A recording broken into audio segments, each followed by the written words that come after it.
El mensaje de hoy, los templos de Dios. Les invito a abrir la palabra de nuestro Dios en el libro de Éxodo, en el capítulo 19. Éxodo capítulo 19.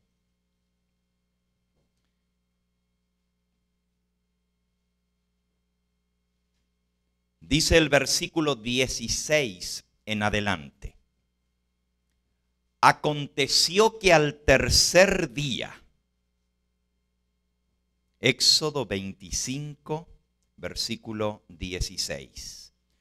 Cuando vino la mañana, vinieron truenos y relámpagos, y espesa nube descendió sobre el monte. Y el sonido de la bocina era muy fuerte. Y se estremeció todo el pueblo que estaba en el campamento. Y Moisés sacó del campamento al pueblo para recibir a Dios.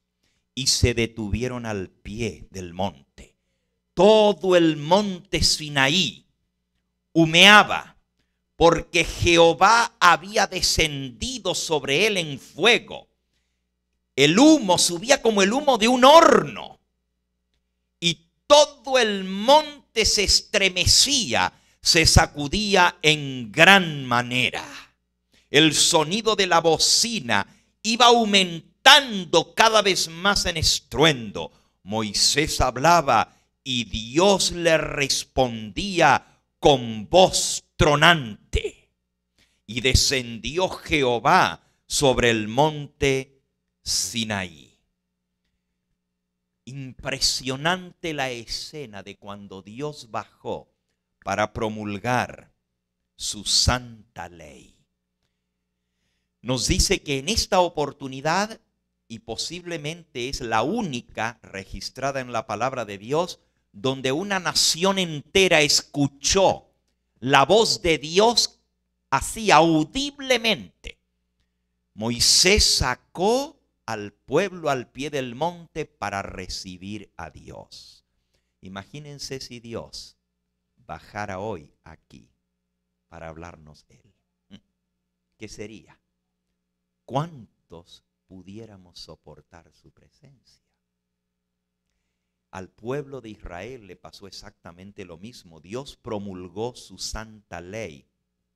Y dice allí en el versículo 18 del capítulo 20, al terminar la promulgación de los 10 mandamientos, todo el pueblo observaba el estruendo, los relámpagos, el sonido de la bocina, el monte que humeaba, y viéndole el pueblo temblaron y se pusieron de lejos y le dijeron a Moisés: mejor habla tú con nosotros y nosotros te oiremos a ti.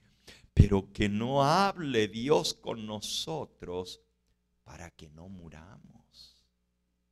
Y Moisés respondió al pueblo: no temáis, porque para probaros vino Dios, para que su temor esté delante de vosotros, para que no pequéis. Entonces el pueblo estuvo de lejos y Moisés se acercó, se adentró a la oscuridad en la cual estaba Dios. Así que el pueblo no quiso seguir escuchando a Dios audiblemente porque estaban aterrados del sonido de sus palabras que eran como trompeta. Qué impresionante escuchar la voz de Dios sonando sobre el monte. El monte parecía un horno, como humeaba, truenos, relámpagos, y se sacudía todo el monte con la presencia de Dios. Moisés se atrevió a subir a la cima del monte donde estaba Dios. Se metió en la nube que cubría la presencia de Dios en la oscuridad. Y allí habló con Dios. Y miren lo que Dios le dijo a Moisés. Las instrucciones que él recibió están en los capítulos que siguen. No vamos a leer todo, pero nuestra lectura bíblica es parte de lo que Dios le dijo a Moisés estando en el monte. Éxodo capítulo 25.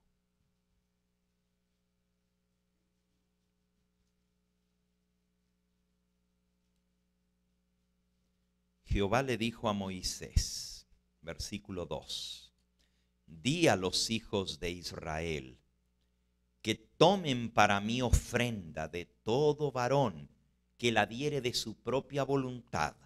De corazón tomaréis mi ofrenda.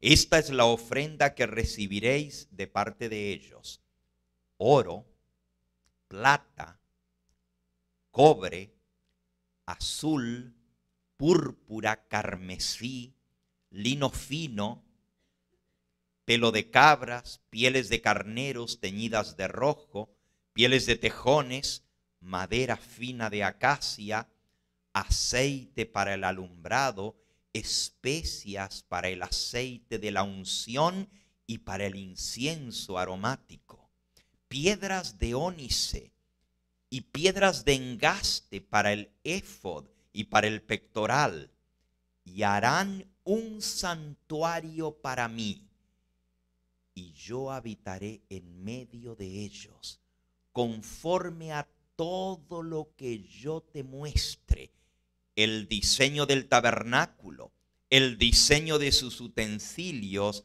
así lo harás. Y de ahí en adelante, del capítulo 25 hasta el final del libro de Éxodo, hasta el capítulo 40, Dios le sigue dando instrucciones a Moisés de cómo construir el tabernáculo, de cómo construir el santuario, ya que el pueblo no quería hablar directamente con Dios. Dios dijo, está bien, voy a permitir que me hagan un santuario y ahí voy a estar yo. Y Moisés podrá entrar, y podrá entrar Aarón el sumo sacerdote, aunque no todo el tiempo a mi presencia. Y allí el pueblo se reunirá y yo hablaré a través de mis mensajeros. Y Dios mandó al pueblo a que le construyese un santuario, un tabernáculo. El tema de hoy lleva por título Los templos de Dios. El primer templo que Dios permitió que se le construyese, el primer santuario en esta tierra, fue el santuario del desierto. El fin de semana pasado, nosotros estuvimos predicando aquí en California también. Estuvimos en Palmdale, en el desierto. Y en la iglesia donde me tocó predicar se llama el santuario del desierto. Interesante. Un calor tremendo, pero el Señor permitió que hubiera una brisa tan linda en el desierto el fin de semana pasado y la pasamos muy hermoso allí. Pero saben, a Dios no le gusta habitar en santuarios hechos de mano. Cuando la segunda vez que Dios autorizó a que se le construyese un templo, ya no un tabernáculo movible, fue con el rey David, pero le dijo, tú vas a arreglar todo para construir el santuario, el templo, pero no lo vas a construir porque tus manos están manchadas de sangre. Tu hijo, que se va a sentar en tu trono, Salomón, él me va a construir el santuario. Y Dios volvió a dar las instrucciones. Cuando Salomón fue a inaugurar ese templo, que es uno de los edificios más maravillosos, más extraordinarios que jamás se hayan construido en el planeta Tierra. Después les voy a hablar un poquito más de ese segundo templo. Hoy vamos a hablar de los templos de Dios. Pero cuando Salomón fue a dedicar ese templo, lo pueden leer en Primera de Reyes, en el capítulo 8, allí está la dedicación del templo. Miren lo que Salomón reconoció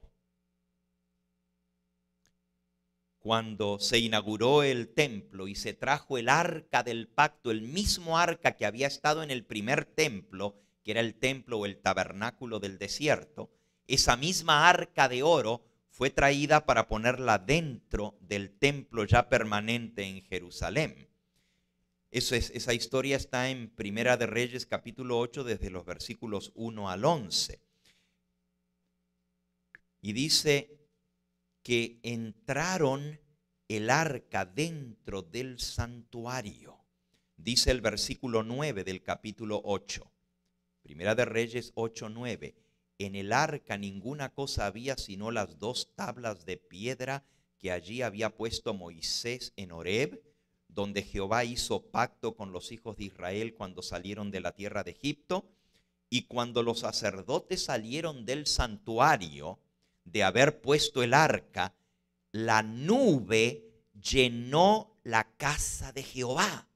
Y los sacerdotes no pudieron permanecer para ministrar por causa de la nube, porque la gloria de Jehová había llenado la casa de Jehová. Tan grande fue la gloria de la presencia de Dios que los sacerdotes tuvieron que salir huyendo porque no podían soportar estar en la misma presencia de Jehová. Y estaba cubierto con una nube. Y miren lo que dijo Salomón, versículo 12. Entonces dijo Salomón: Jehová ha dicho que él habitaría en la oscuridad. Esto es algo interesante porque la Biblia nos dice que Dios es luz y con él no hay oscuridad. Eso está en Santiago capítulo 1 y también en Primera de Juan capítulo 1 y versículo 6. Dios es luz y no hay ningunas tinieblas en él. Pero Salomón dice: Jehová ha dicho que él habitará en la oscuridad. Qué raro, parece una contradicción. Si Dios es luz, ¿por qué él mora en tinieblas? Mis hermanos, porque en su infinito amor, en su condescendencia para con el hombre, él tiene que velar su gloria con una nube de tinieblas para no destruirnos, porque el pecado, que es tinieblas, está en nosotros. Y si la luz de Dios brillara en todo su esplendor, el ser humano no lo podría soportar. Allá en el mismo capítulo donde estábamos leyendo en el libro de Éxodo, Moisés le dijo a Dios: Señor, yo he estado cerquita tuyo, he sentido tu presencia, he hablado contigo cara a cara, como habla un hombre con su amigo, pero no te he podido ver. Déjame verte, le dijo Moisés a Dios. Por lo menos déjame conocer tu rostro. Y Dios le dijo a Moisés: no podrás ver mi rostro, porque no me verá hombre y ¿qué? Y vivirá. Ningún hombre mortal, pecador, puede ver el rostro de Dios cara a cara y vivir. Por eso Dios vela su presencia con una nube. Y cuando la nube de Jehová descendió sobre el santuario, la llenó a la casa entera de gloria, tanto que los sacerdotes tuvieron que salir huyendo por la presencia de Jehová. Y entonces Salomón sigue diciendo, estamos en Primera de Reyes capítulo 8, Dios ha dicho que él habitaría en la oscuridad. Yo le he edificado casa por morada. Yo te he edificado casa por morada a ti, sitio en que tú habites para siempre. Y volviendo el rey su rostro, bendijo a toda la congregación de Israel, y toda la congregación de Israel estaba de pie. Es interesante porque al dedicar el templo, cuando Salomón oró para dedicar el templo y bendijo a la congregación estaba de pie. A veces nosotros pensamos que la única manera de mostrar respeto para con Dios es arrodillarnos. Pero aquí la Biblia nos muestra que a veces podemos estar en pie ante la presencia de Dios y es señal de respeto también. Y entonces comienza la oración. Dice que dijo Salomón, la congregación estando en pie: bendito sea Jehová Dios de Israel, que habló a David mi padre, lo que con su mano ha cumplido, diciendo: desde el día en que yo saqué de Egipto a mi pueblo Israel, no he escogido ciudad en todas las tribus de Israel para edificar casa en la cual estuviese mi nombre, aunque escogí a David para que presidiese en mi pueblo Israel.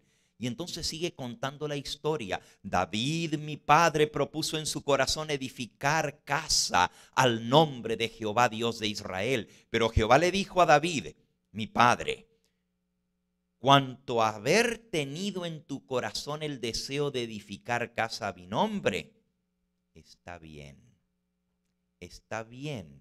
tener ese deseo, pero no edificarás la casa, sino tu hijo, que saldrá de tus lomos, él edificará casa a mi nombre. Y Jehová ha cumplido su palabra que había dicho, porque yo me he levantado en lugar de David mi padre, me he sentado en el trono de Israel, como Jehová había dicho, y he edificado casa al nombre de Jehová Dios de Israel.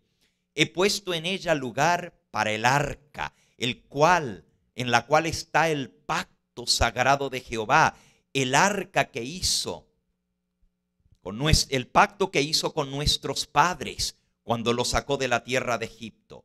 Luego se puso Salomón delante del altar de Jehová, en presencia de toda la congregación de Israel, y levantando sus manos al cielo,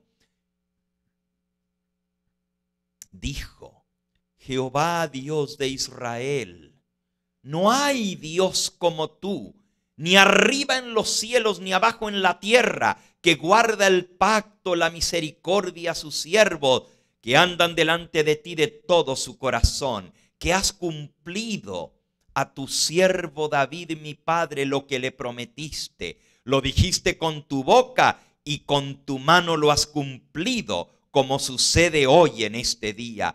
Ahora pues, Jehová, Dios de Israel, cumple a tu siervo David mi padre lo que prometiste, diciendo: no faltará varón delante de mí que se siente en el trono de Israel, con tal que tus hijos guarden mi camino y anden delante de mí como tú has andado delante de mí. Ahora pues, oh Jehová, Dios de Israel, cumpliste la palabra que dijiste a tu siervo David mi padre. Pero, y miren ahora la pregunta, qué interesante. Versículo 27. ¿Es verdad que Dios morará sobre la tierra? Porque he aquí que los cielos y los cielos de los cielos no te pueden contener, cuánto menos esta casa que yo he edificado. Aquí Salomón declara una de las verdades más grandes. He aquí que los cielos y los cielos de los cielos no son suficientemente grandes para contener al grande Dios a quien nosotros adoramos. Cuánto menos esta casa que nosotros te hemos edificado. ¿Morará Dios sobre la tierra? Jehová ha dicho que habitará en la oscuridad. ¿Cómo pues vendrá a habitar en esta casa? Pero fue Dios el que dijo: me harán un santuario y yo habitaré en medio de ellos. Ahora, si Dios permitió que se le hiciera un santuario, y saben, hoy en día los hombres hacen santuario para todo. Se aparece por allí, dicen que la Virgen, y le hacen un santuario. Y usted ve santuarios hechos de manos por todas partes. Y lo que ponen en esos santuarios son imágenes. Son casas para imágenes. Los santuarios de esta tierra son edificaciones para poner abominaciones. Porque la Biblia le llama a las imágenes de talla abominación para con Jehová. Y la tierra entera está llena de santuarios. Y usted va al santuario de la Virgen de Luján, y va al santuario de la Virgen de Guadalupe, y va al santuario de la Virgen de Tepeyac, y al santuario de la Virgen de la Caridad del Cobre, y todas las vírgenes y las estatuas tienen su santuario. ¿Dónde está el santuario de Jehová? ¿Tiene el Dios verdadero una casa en esta tierra? ¿Habitará el Dios eterno en santuarios hechos por el hombre?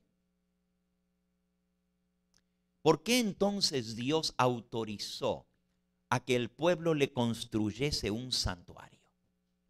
Había una razón muy importante. Dios quería ilustrar a través del santuario en forma visible, en forma gráfica, para que quedase grabado en el corazón, en la mente de su pueblo, la gran verdad del plan de salvación.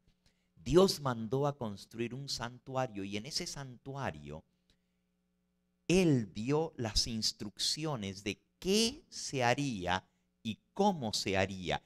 Y cada detalle del santuario tenía una importancia porque Dios mismo lo reveló. ¿Ustedes creen que Dios se iba a tomar el tiempo de revelarle cada detalle, hasta el más insignificante, a Moisés? ¿Saben cuánto tiempo estuvo Moisés sobre el monte recibiendo las instrucciones? ¿Cuántos?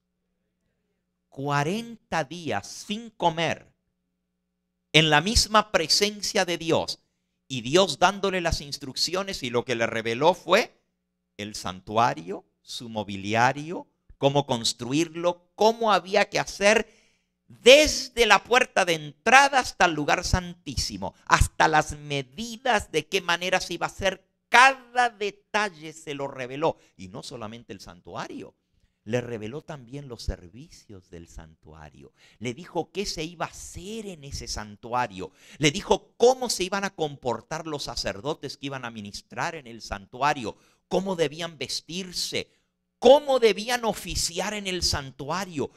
Si ustedes leen los 5 libros de Moisés, que eran la Biblia de aquella época, porque no había más. Por siglos, lo único que había eran los libros de Moisés. Después de la entrada a Canaán, más de 500 años más tarde, Dios comenzó a hablar a través de los profetas. Pero por 500 años, la única Biblia que tenía el pueblo de Israel eran los 5 libros de Moisés. Fueron 400 años de la historia de los jueces, pero esos se escribieron después. No hubo profeta que escribiera. Y saben, en esa Biblia, que era la única Biblia del pueblo de Israel, cuando usted lee los 5 libros de Moisés, se encuentra que el Génesis es la historia de la creación y del pueblo de Dios, de Abraham y sus descendientes, hasta llegar a Egipto. El libro del Éxodo, los primeros 19 capítulos, son la historia de la salida de Egipto hasta llegar al pie del monte Sinaí. Pero del capítulo 20 en adelante, todo el libro de Éxodo, todo el libro de Levíticos, gran parte del libro de Números y de Deuteronomio, y ahí se acabó la Biblia de aquella época porque eran 5 libros, el 70% de todos los escritos de Moisés tienen que ver con el santuario, con sus servicios y con lo que allí sucedía. ¿Por qué tomó Dios tanto tiempo para explicar cada detalle? ¿Es importante? Si ese santuario ya no existe hoy en día, si ya no hay un templo para Jehová Dios aquí en la tierra hoy en día, ¿por qué en la Biblia hay tantas instrucciones con respecto a eso?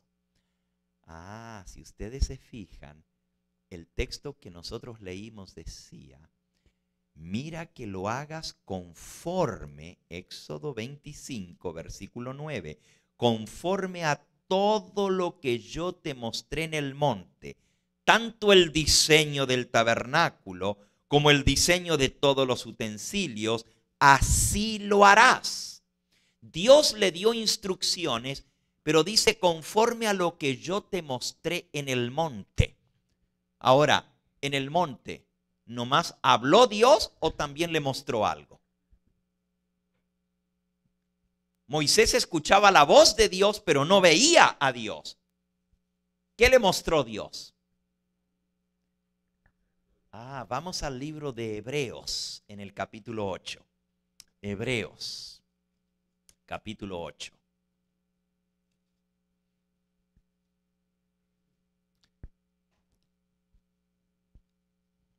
Dice el versículo 5. Todo esto sirve a lo que es figura y sombra de las cosas celestiales, como se le advirtió a Moisés cuando iba a erigir el tabernáculo, diciéndole, mira, haz todas las cosas conforme al modelo que se te ha mostrado en el monte.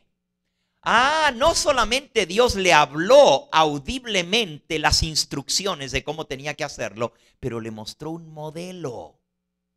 Le mostró un ejemplo. Más que eso, ¿saben el privilegio que tuvo Moisés? ¿Ustedes saben qué fue lo que Dios le mostró en el monte? Hay un modelo, porque la palabra modelo no es lo mismo que maqueta. ¿Ok? Cuando los constructores aquí en la tierra van a hacer una construcción, primero hacen una maqueta. ¿Entienden la palabra maqueta?